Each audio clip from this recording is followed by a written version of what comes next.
The last 3 tricks of bad manner man. Number 7. It's my last days. I am very sick. This is perhaps the most famous Egyptian trick, but it still works. You have been dating him for about 6 months. You still travel for him to Egypt. You spend wonderful moments together, and everything seems perfect as from a romantic movie. And when you get back to your country, you will receive a phone one day. You will be terrible crying with real tears, and you will start to worry about what happened. He tells you that someone in his family, dad, mother, or himself, is deadly ill, and to save him in the hospital, he needs a certain amount of money. Of course, he doesn't have it. You offer him help, but he refuses. The more you offer him, the more he refuses. But something else is happening in his head. He knows how to deal with foreign women, and he is sure if he refuses your help, you will trust him and send the money. And the moment you do it, you won't hear from him anymore. No one was sick. He simply robbed you. Number 8. In tourist places are poor and uneducated men. Tourist places have one big drawback. They have nothing to do with a real Egypt. And only mostly uneducated men work in hotels. Men without school. Now you will oppose the fact that you have listened to them to speak a lot of languages, so they must be indeed very clever. Yes, that's all they can do, to learn 3 basic sentences from language. I love you, I miss you, I wanna marry you. They know very well that foreign women come to Egypt only to enjoy, and because in these places people are really very poor people, so they will do absolutely everything to make any extra money in any way. Well, sometimes a miracle can happen and 2 people really can fall in love, but this is really a huge exception. Do not trust that you are the exception. Number 9. Invites you as a guest to Egypt. You have agreed that you will come to Egypt and travel together. He will show you the whole of Egypt and you will really enjoy it. This can look like a great start, but with one hook. If you really are his guest, he will never let you pay for anything. Food, clothes, travel, accommodation. Egyptians appreciate the guests very much and are really great hosts. But if it is the other way around and you pay for everything and still he claims to be a huge discount, so be sure he took from you a lot of money for himself. Stories of a sad love. At the end of this chapter, I'm going to share with you sad love stories as an example of how life can turn blue when you choose the bad partner to your life. These stories really happened, and let's say recently. I'm just gonna exchange the names for keeping the privacy, and of course I have the agreement of the people who I'm going to write about. They were so helpful that they let me write about them. They give me permission just to learn you about the Egyptian man. I'm really so grateful to them, because without these true stories, it will be just speaking without a strong value. First story. I have been married to my husband now for almost 4 years. We live here in Egypt and I have been here for 17 years. I was previously married to an Egyptian man and we have a son together. We were married for 8 years. The marriage ended because of his want to marry an Egyptian also, and I could not agree with that, so I asked for a divorce. I stayed here in Egypt to be around my son because he would not let me take him to my home country. I stayed single for a long time and just focused on my son. I met another Egyptian guy who of course swept me off my stupid feet. We talked and for over a year before I married him. I made it clear at the beginning I did not intend on moving back home because I have a son here. He totally agreed and understood. About a year after being married, he started talking about how we needed to go to my country as he was tired of living here. I discussed it with him and told him I am not ready to go home because of my son. He continued to always talk about going to my country. He said it is his right to go to my country. I don't know, maybe he's right.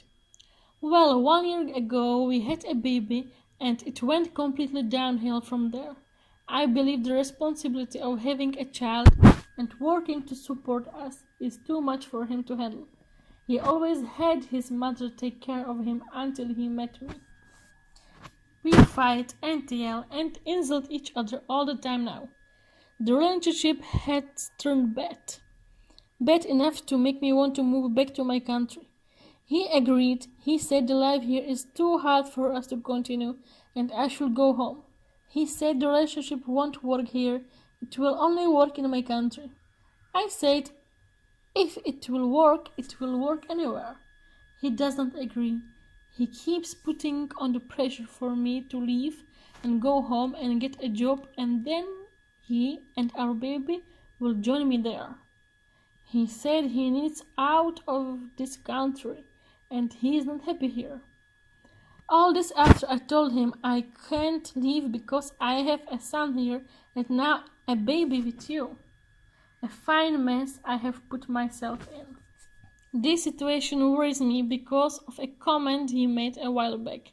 I went to spend 2 weeks with my son. His mom came to take care of the baby as he would not let me take the baby with me, but I also need to see my son. He said things were much easier and cheaper to the 2 weeks. I was gone. Those are words hard. I feel like a burden on him and he wants me to leave because of the responsibility is too much for him to handle. I help with money a lot.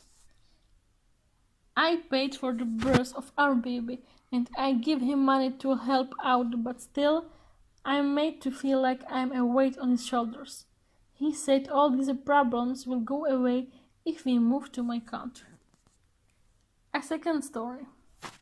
I'm married to Egyptian man 10 months. We met in Hurghada, but he's from Cairo.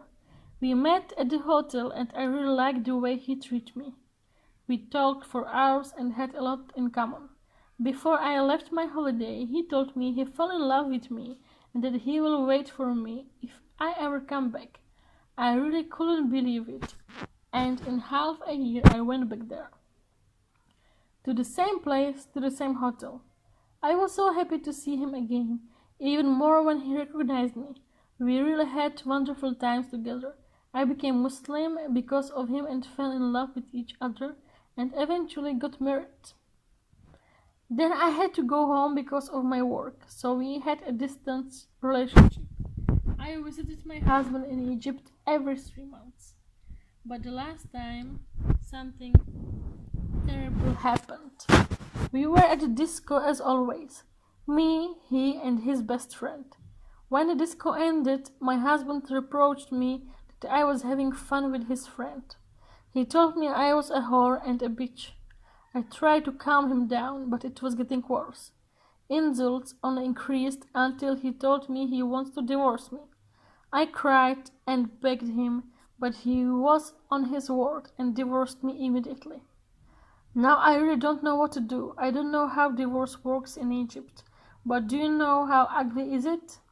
I've been flying all the time, paying for everything, and he never even introduced me to his family. And I am his wife. Third story. I know many of these marriages work out, but truth be told, woman, if he cannot come to you, don't finance his life while he is living back home. He speaks English well enough to talk to you, then he can work in the tourism field, hotels, restaurants, not only in their country but as a work visa in another country. Also, please don't leave your children behind to marry him and live with him temporarily in his country. Don't live with him in his country, especially if he lives in the small rural town way of the main ones. These towns are more restricted with women, especially foreign ones. Don't take your children from a previous marriage to that country to endure and complete lifestyle and culture change of a person you don't even know or met in person. Also, now there are women willing to help men receive their papers without a legit loving marriage. But they can't get money out of these women. The women make the pay for the papers. Many men do go this route because they want to marry someone back home without complications in the country or back home. So if they want help with papers to make them your money to take care of yourself while you are back home, if you start the trend of you taking care of them, the trend will continue even if he is around you working. So I will finish now. It's the end. I know the last story wasn't a story, but it was a woman who wrote me these words. It was another foreign woman and kind of older. So she had a lot of experience with the man, and she actually confirmed the same words as I say. So that's why I included it at the end of the love stories to really see that it's not only me who say these words. Okay, thank you for listening and look forward on the chapter 3.